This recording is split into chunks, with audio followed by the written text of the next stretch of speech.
Welcome back, everybody, to the 1987 Supermod. I'm Brad Drake, and this is my AWA save. And tonight, the AWA is back home in St. Paul, Minnesota, and we're going to go ahead and get our venue set here. So we're looking at, let's set it up to 15,000 here. Folks, I'm going to be honest with you, it's been well over a week, maybe longer, since I recorded the last video here. So, trying to remember exactly where we ran is a little hazy for me. Okay, our options for St. Paul are not the greatest here. So let's open this up a little bit. I can't remember where we ran the last time. We can run the St. Paul Civic Center. We ran the River Center. Okay, so if we run the River Center, we give up 3,000 seats. If we run the St. Paul Civic Center, we're down 3,700 seats. Let's run the Civic Center. The higher cost is only $12,000. It's cheaper to run the Civic Center. We're running the Civic Center. All right, let's head back to the main screen here, check out our backstage incidents. Looks like we just have some protege work, and that's all that's going on. So that's always a nice thing. Everybody's here like they're supposed to be. It's always a good sign. I'm talking about you, Mr. Saito. All right, let's give our card a rundown here. In our opener, we're going to have White Panther Jr. facing Eddie Guerrero. The Destruction Crew is going to battle Jerry Blackwell and Baron von Raschke. Vivian Vachon is going to challenge Sherri Martel for the World Women's title. Cactus Jack is going to face Tom Zenk. Mr. Saito, who's actually here, is going to wrestle Ray Stevens. Manny Fernandez is going to face Wahoo McDaniel in what'll most definitely be a bloodbath. In the semi-main, the Iron Sheik is going to face Bob Backlund. And then our main event, the Midnight Express with Paul E. Dangerously will challenge the Midnight Rockers for the World Tag Team title. You know what time it is. I know what time it is. Let's get to booking. All right, here we go. The opener, White Panther Jr.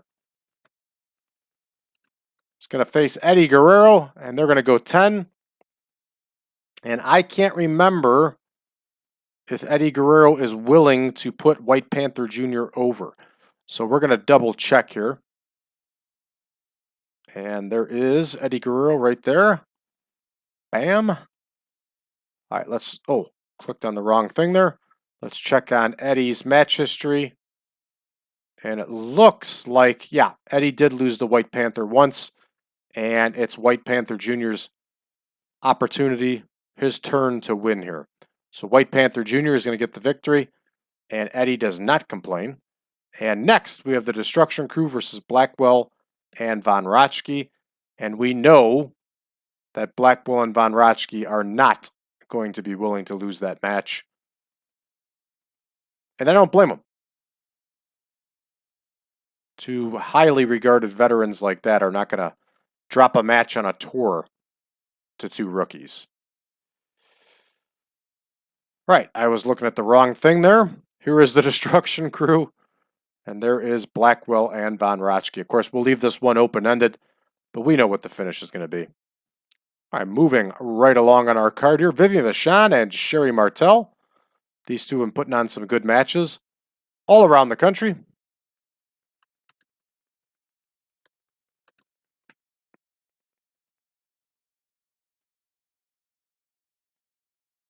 All right, there's Vivian Vachon. There is Sherri Martel. Uh-oh. Vivian Vachon is hurt. That's okay. It's just a 12-minute match. She's going to do all right. Of course, she has swivel hips, whatever the hell that is. All right, Sherri Martel is going to get the win, and she's going to do it by cheating, of course. Because that's what every good heel does, is they cheat. Cheat to win. Next, Cactus Jack and everybody's favorite wrestler, Tommy Zenk. They, of course, are going to go 14 here.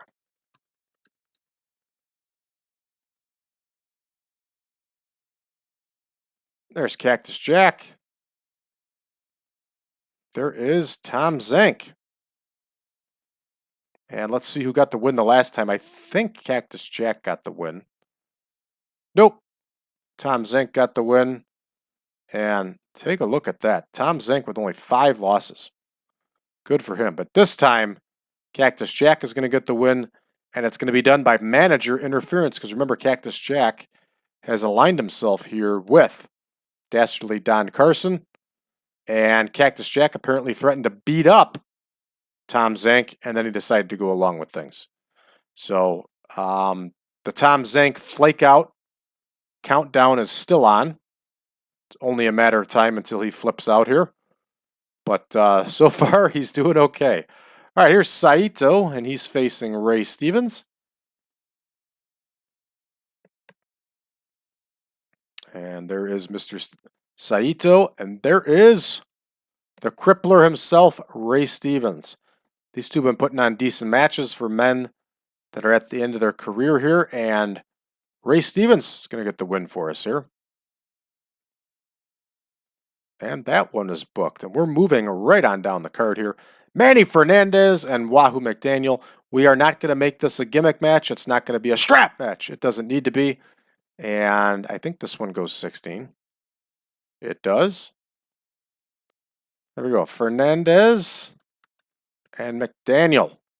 And this is one of my favorite feuds going because I remember seeing some of these matches and these two beat the shit out of each other. And they were some really good matches. Actually, I was just listening to a Manny Fernandez shoot interview, and I'm curious to see if he talks about Wahoo McDaniel at all in there. Of course, Wahoo McDaniel got the win the last time, so Manny Fernandez is going to get the win here. And we're going to have Manny Fernandez cheat. Because he's a heel. That's what heels do. And nobody can ever say that the AWA was short of screwjob finishes. All right, IRON SHEIK and BOB BACKLUND are up next. They're going 18. These two have put on some terrific matches.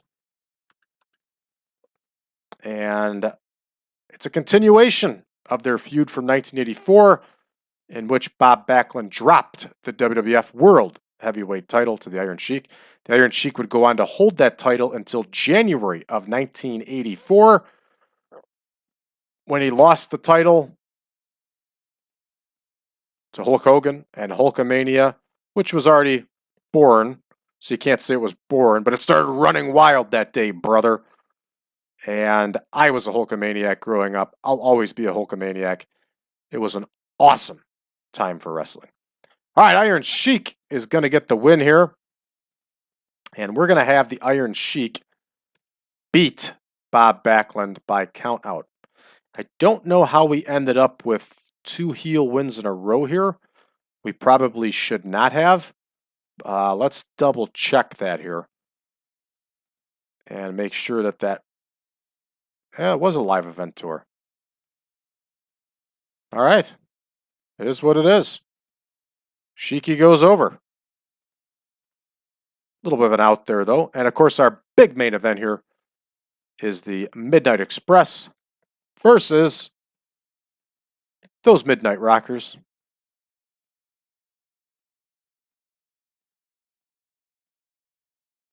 This one is going to go 30 minutes. And I don't care, even if the Midnight Express are due for a win here, they're not going to get the win here because we just had 2 heel wins in a row.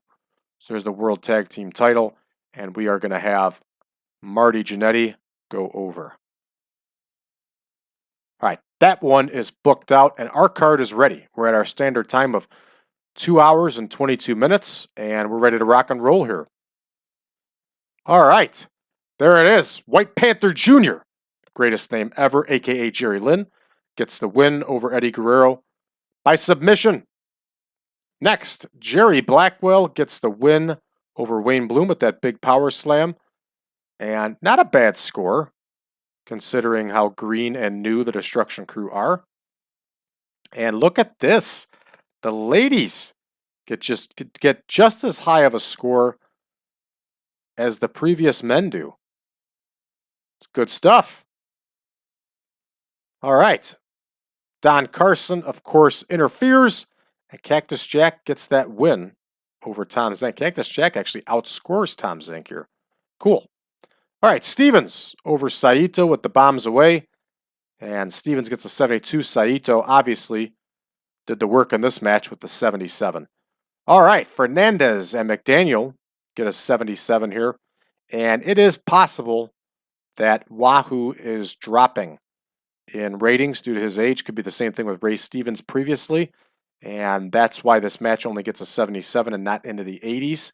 But Manny Fernandez makes sense. His popularity is not the highest yet, so that's why he's got the 75. But I'll take the 77. Not a bad score for this match. This one disappoints me here. We got an 86 and a 77, and we score a 76. How the hell that happens, I have no idea. With 0 takeaways and straight bonus all the way through. Once again, another screwjob score here. No doubt about it. Total screwjob. Moving right along, our main event here gets a big 89, and this could save the day for us. And again, 88, 89, 94, 96, we get an 89. This one probably should have cracked the 90s. Let's see if there's any takeaways here that could have reduced our scores. And the only thing on here is inconsistency. So that is disappointing, especially with all this bonus that we just looked at. But what are you going to do? Let's see if we get a gain here. I hope we do. And we do not. Of course, it's also week 4. We've probably reached our max outs. 85 overall, though, is a really good score for an event.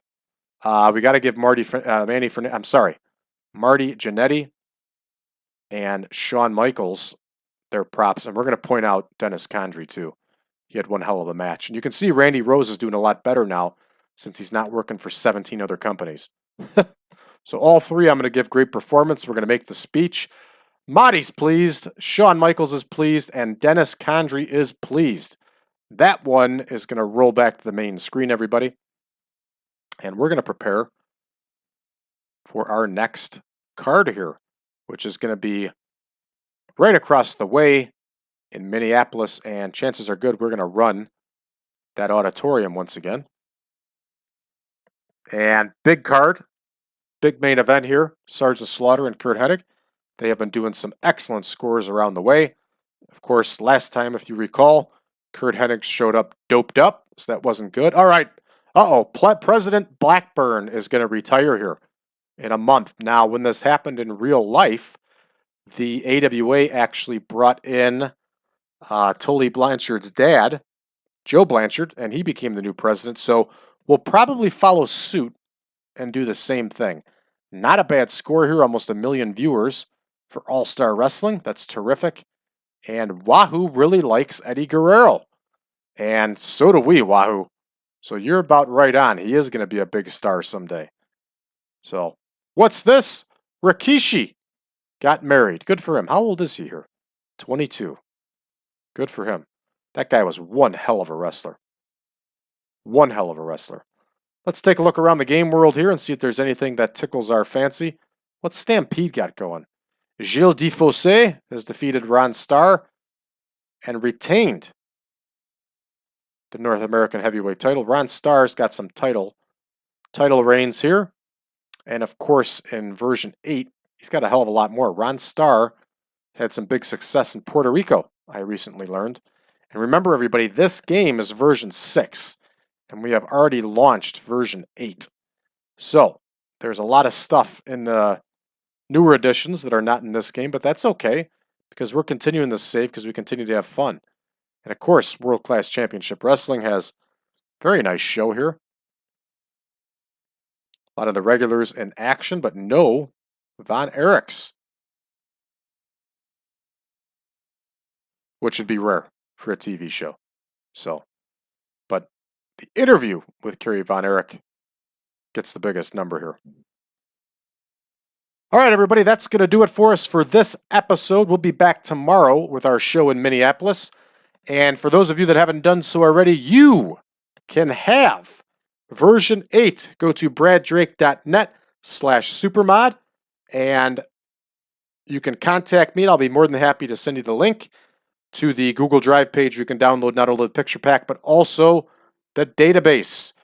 If you go to braddrake.net/supermod, I am asking you for a donation. You don't have to, but I'm asking you for a donation.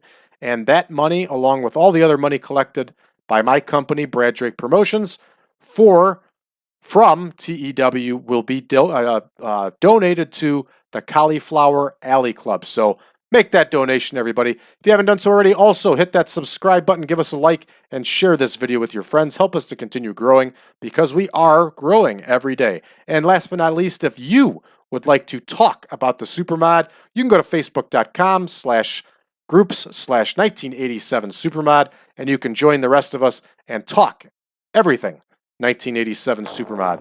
Thanks, everybody. We'll see you tomorrow.